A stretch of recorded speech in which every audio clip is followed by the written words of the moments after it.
Welcome to my channel. आज आपण question number 4 बघणार आहे. त्यात preparation of income and expenditure account only. त्याने आपल्याला इन्कम अँड एक्सपेंडिचर अकाउंट बनवायचं आहे.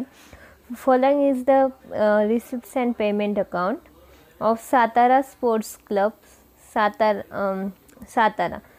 त्यानंतर दिलं आहे आपल्याला, त्याने सातारा स्पोर्ट्स क्लब त्या NGOचं नाव आहे. Income and expenditure account for the year ended 31 March 2019. Receipt and payment account दिलं आहे आपल्याला for the year ending 31 March 2019चा. त्यात आपण आता रिसिप्ट साईड बघू. रिसिप्ट साईडला दिलं आहे टू बॅलन्स ब्रॉड डाऊन, तर याचा इफेक्ट काहीच होत नाही. त्यानंतर आपल्याला सेम तसंच आपला जो बॅलन्स क्लोज डाऊन आहे त्याचा इफेक्ट होतो. हे हेडिंग नाही आहेत, बट हे असेट साईडला आपण लिहितो. Cash in hand and cash sheet bank. त्यानंतर दिलं आहे आपल्याला टू सबस्क्रिप्शन. हे दिलं आहे 2017-18चं 4,000, 2018-19चं 44,500, 2019-20चं दिलं 3,500. तर हे जे हे करंट इयर, प्रिव्हियस इयर आणि next year. So same effect याचा होईल. सबस्क्रिप्शन जाईल हे इन्कम साईडला.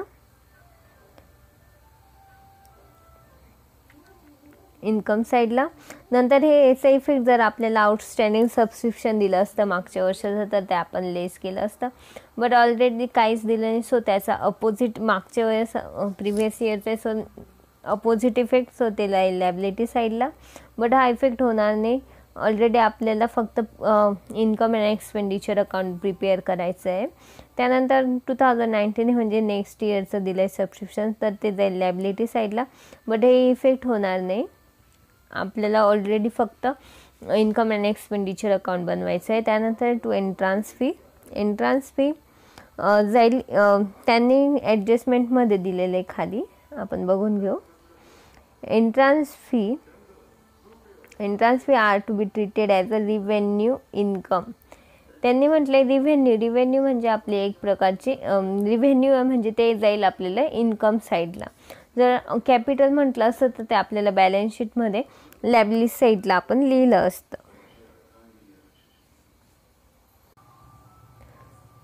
आपल्याला नंतर एंट्रान्स फी दिली आहे. एंट्रान्स फीचं दिले होते आपल्याला,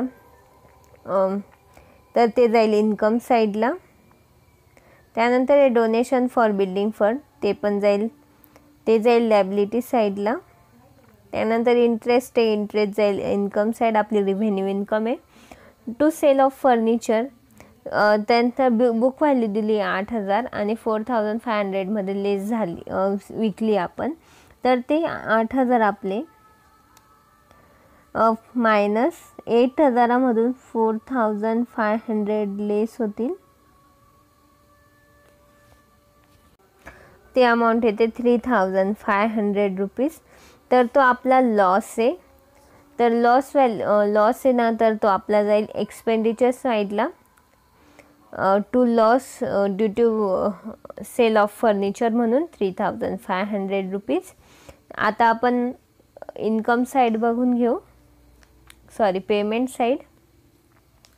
त्यात ते बाय सॅलरी ते जाईल एक्सपेंडिचर साईडला. नंतर रेंट दिलं आहे 5,000 रुपीज. इन्क्लूड्स 2,000 रुपीज दिलं आहे, म्हणजे 2,000 इन्क्लूड हे लेस होईल आणि रेंट जाईल आपले एक्सपेंडिचर साईडला. आणि त्यातून आपले हे 2,000 जे आहे ते नेक्स्ट प्रिव्हियस इयरचे दिले आहे ते आपले लेस होतील.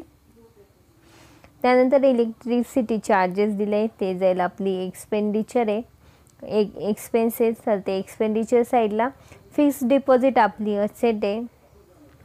प्रिंटिंग अँड स्टेशनरी आपण एक्सपेन्सेस आहे, म्हणजे आपलं ते पेड केलेले आपण त्यासाठी एक्सपेन्स टीचरमध्ये जाईल. त्यानंतर जनरल एक्सपेन्स आहे आपले एक्सपेंडिचर अकाउंट एक्सपेंडिचर साईडला जाईल.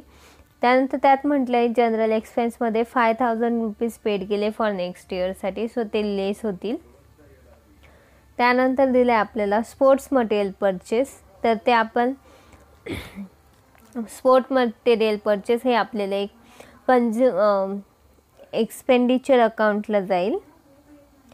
बट त्यावर एक ॲडजस्टमेंट एक खाली बघून घेऊ. ॲडजस्टमेंटमध्ये आपल्याला stock of sports material on 1 April 2018 म्हणजे ही आपल्याला ओपनिंग स्टॉक दिला आहे. Opening stock. सो ओपनिंग स्टॉकमध्ये आपल्याला हे ओपनिंग स्टॉक आणि 31 मार्च 2019 रुपीज 14,000 हा आहे आपला क्लोजिंग स्टॉक. तर तो आपण याची ॲडजस्टमेंट बघून घेऊ ती कशी. स्पोर्ट्स मटेरियल परचेस त्यात ॲड होईल. स्पोर्ट्स मटेरियल परचेस दिलं आहे.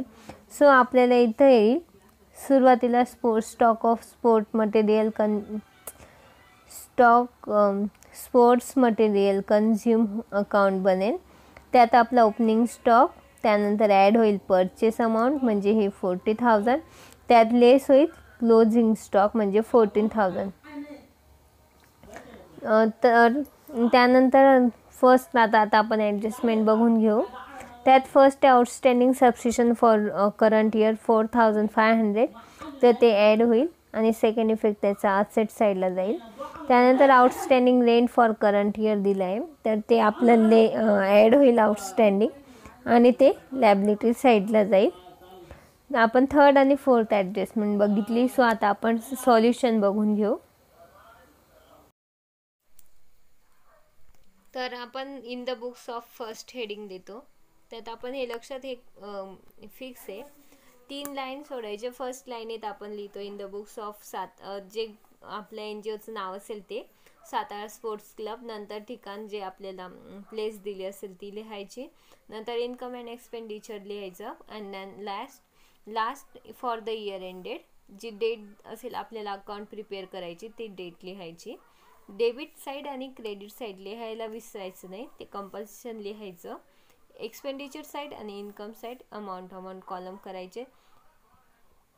सो आपण बघून घेऊ. सॅलरी लिहिली, रेंट आउटस्टँडिंग रेंट त्यातून आपण ह्या ॲडजस्टमेंट होते 1,000 सो ते आपण ॲड केले. त्यानंतर rent receive for the year हे आपल्याला तिथं दिले होते.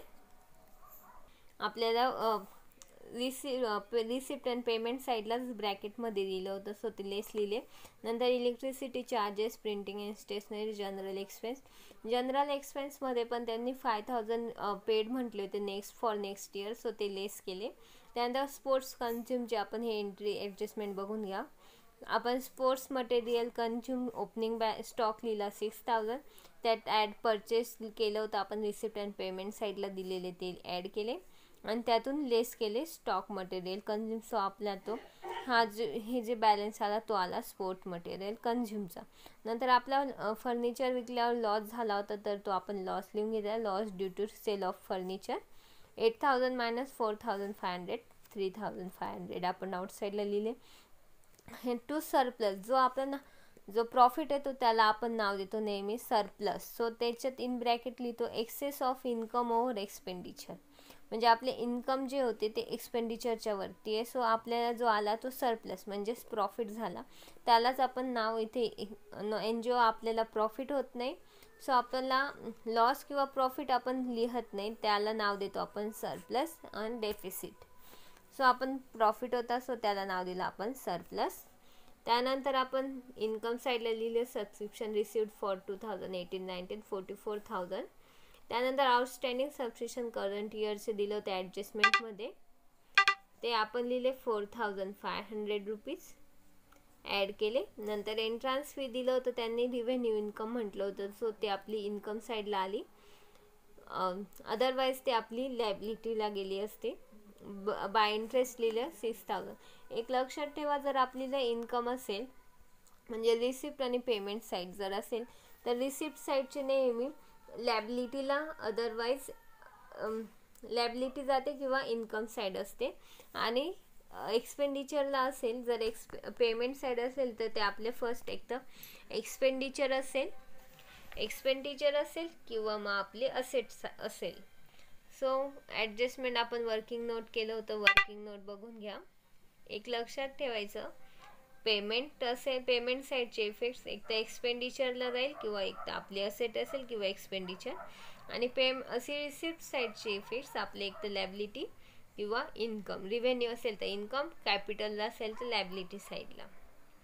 So thanks for watching my videos. Please like, comment and subscribe.